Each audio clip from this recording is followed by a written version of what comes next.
Back at work at Washington Furniture after an arsonist destroyed warehouse and production lines. We'll have that story coming up on WCBI News. WCBI News at 6 starts now.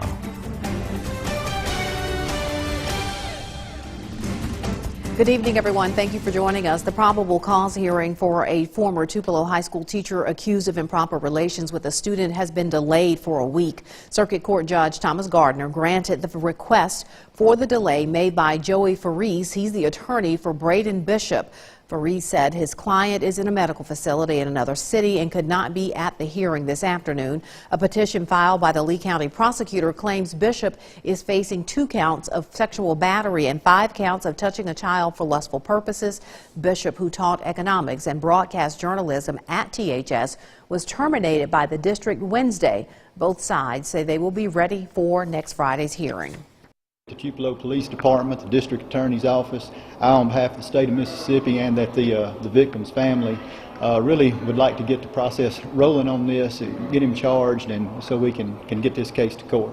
This is a critical stage of a proceeding, and I think it was best that Judge Gardner grant the continuance so that the defendant would have the right to be here and hear the accusations against him. Bishop's probable cause hearing is now set for next Friday at 9 a.m. Now, late this afternoon, the Mississippi Scholastic Press Association voted to remove Bishop, a longtime board member, from the advisory board. The MSPA works closely with high schools and students interested in pursuing education and a career in broadcasting. The board has offered their support to Tupelo High School and the journalism program moving forward. A Starkville man is jailed on rape and pornography charges. 22-year-old Lane Clark of Starkville was arrested Thursday on 1 count of statutory rape and 1 felony count of receiving child pornography and 5 misdemeanor charges of dissemination of sexually oriented materials to persons under 18 years of age. The alleged crimes took place over a 2-month span from September to October. Well, tomorrow will mark 1 week since the deadly shooting inside the Tree of Life Synagogue in Pittsburgh, Pennsylvania. 11 people were killed. Hillel, the Jewish Student Association at Mississippi State University, joined a chapel full of their peers from all backgrounds to remember those lives lost earlier this week. WCBI's Scott Martin shows us how that tragic day changed the Jewish community on MSU's campus. Immediately after terror struck in Pittsburgh, the Jewish community was shaken. We can't forget that this happened. You know, it's going to make us a little bit more, it sparks a little bit of fear.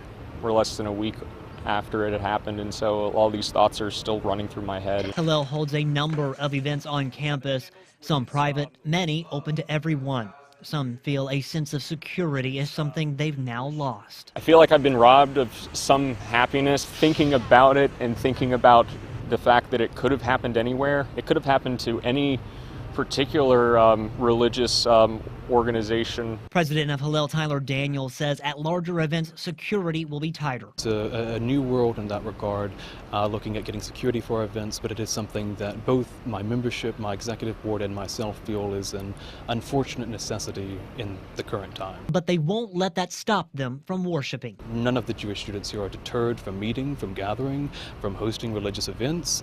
We just want to ensure that we're smart about doing it. Having to have security is something Daniel says he never thought he'd have to see in a place of worship. He says fear is something Mississippi State's campus works to keep away. MSU is a very safe campus for every minority with which we've had any interactions, and the Jewish population is no exception whatsoever. The university does everything they can possibly do to support their student organizations and to make sure that we don't have to feel that feeling of fear. A feeling they won't let win. You don't have to be afraid to believe in what you believe. Reporting in Starkville, Scott Martin, WCBI News. Hillel is the nation's largest Jewish campus organization. MSU's chapter has 30 active members. Time now to turn our attention to weather. Chief Meteorologist Keith Gibson is standing by. We had a chilly day out there today, Keith. Has been chilly. A nice sunset, though, developing right now. The sun just slipping below the horizon. That's our Alpha Insurance camera network. It is cool, though. We've got temperatures mainly in the 50s right now.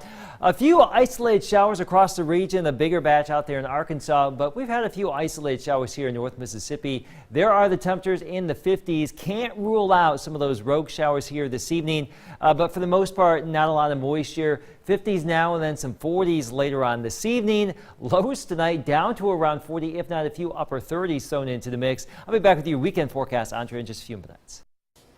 Workers at a Pontotoc furniture company are back on the assembly lines 1 month after an arsonist destroyed part of the factory. Allie Martin tells us how Washington Furniture has turned warehouse space into fast-paced production lines. Jesse Washington is inspecting couches as they come off the production lines at Washington Furniture.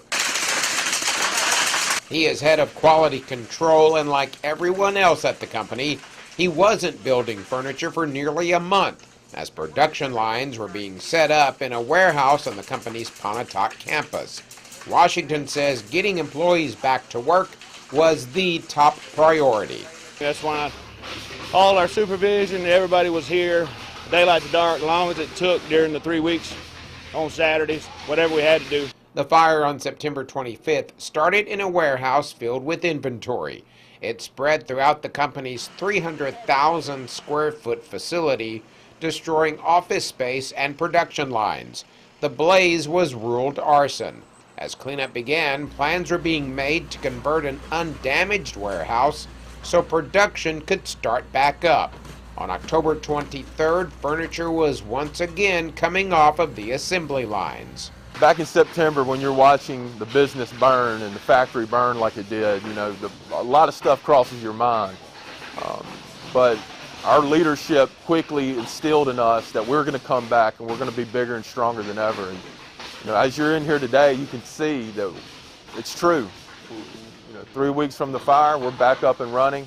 Been manufacturing furniture for almost a week now. Employees weren't the only ones affected by the fire. Washington Furniture suppliers and customers were also impacted, but now employees are doing what they can to make up for the lost time. We're getting some kinks worked out with the new setup, and everybody's trying to get used to that. But they keep asking me when we gonna move our piece count up, when we gonna build more. A lot of people said it couldn't be done, but you know, we put forth all the effort in the world to make sure it did. Washington Furniture plans to build a state-of-the-art manufacturing facility on the site of the plant destroyed by September's fire.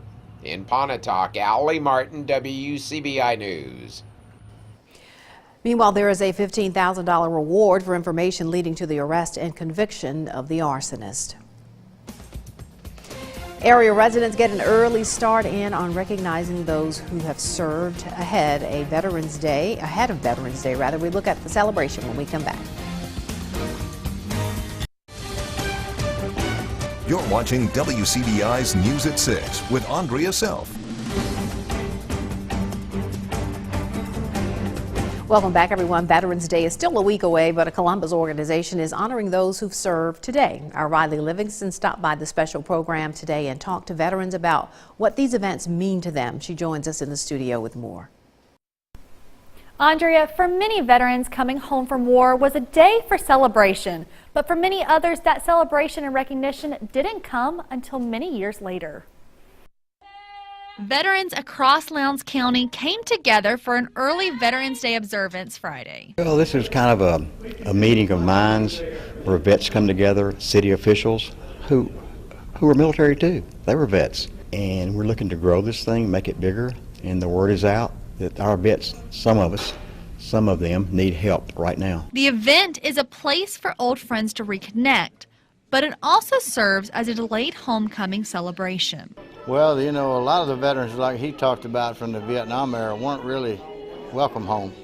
We didn't have parades and everything and been kind of left behind all these years. Guy Villeneuve says after the war in Iraq, things started to change. People started to recognize that the people that went over there at that time, we didn't bring this on, we were just helping. And but now they understand what the kids went through and how many of them didn't come home.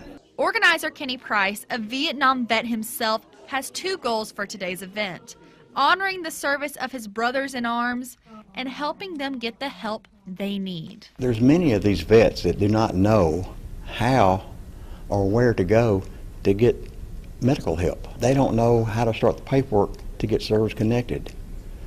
They don't know where to go for shelter if they need it, and there's many of them, and I feel sorry for those guys. A lot of them are embarrassed or ashamed to ask anybody. Don't be ashamed to do that. Call some of us. We'll help you any way we can. I promise. A countywide Veterans Day parade and wreath-laying ceremony will be held next Saturday, November 10th, beginning at 10 a.m. at the Municipal Complex.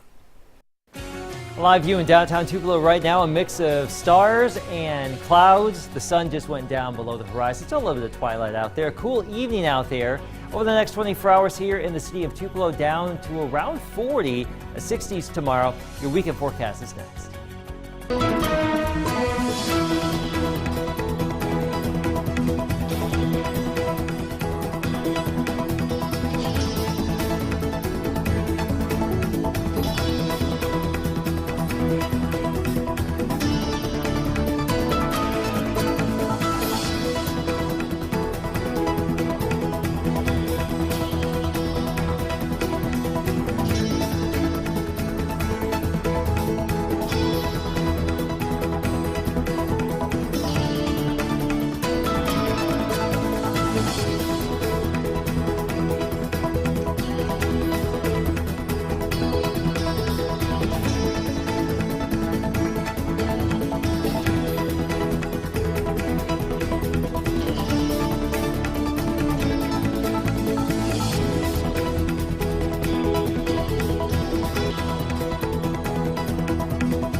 Your WCBI First Alert AccuWeather forecast with Chief Meteorologist Keith Gibson. 6:17 right now in our Friday evening. Temperatures across our area now into the 50s. We've had a relatively cool day. Back into the upper 50s, low 60s for highs, and just a few isolated showers showing up across North Mississippi. There's a little bit bigger batch out here in northeastern Arkansas.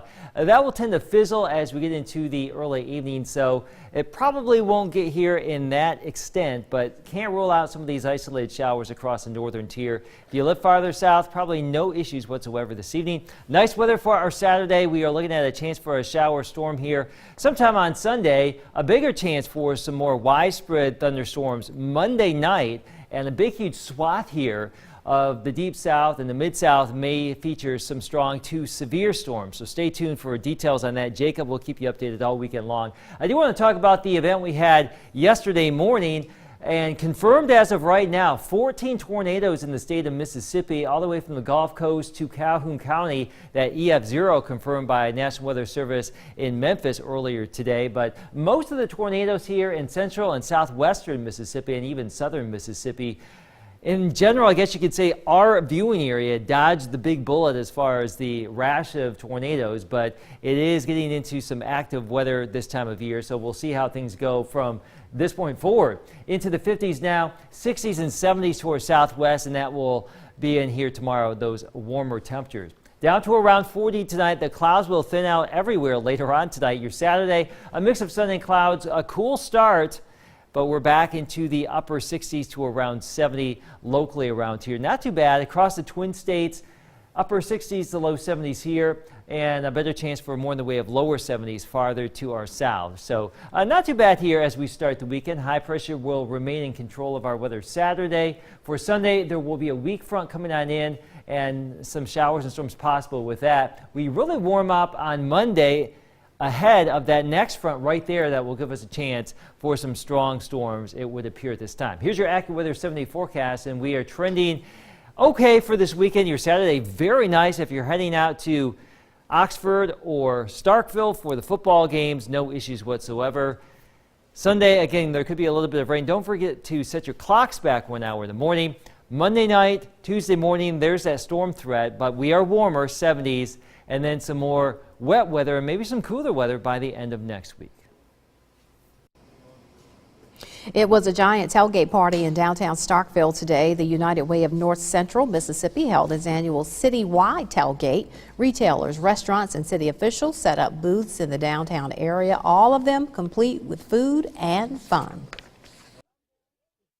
And our 15 agencies take care of every fiber of life with all our neighbors. But this is a fun day for everyone to come together, bond for good food, good fun, good friends. It's just going to be a good tasting day.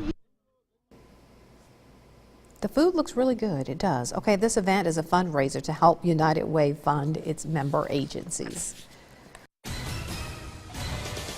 Welcome to the 2018 high school football playoffs. Winner go home, baby. We're live from our game of the week here in North Pontotoc. I'll preview the game coming up next in sports.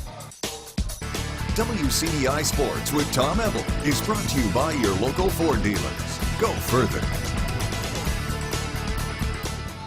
Welcome to Acru, Mississippi, the site of our Carl Hogan Toyota game of the week between the North Pontotoc Vikings and the South Pontotoc Cougars. The regular season for 2A, 3A, and 4A is all but a thing in the past. So now it's postseason. It's win or go home.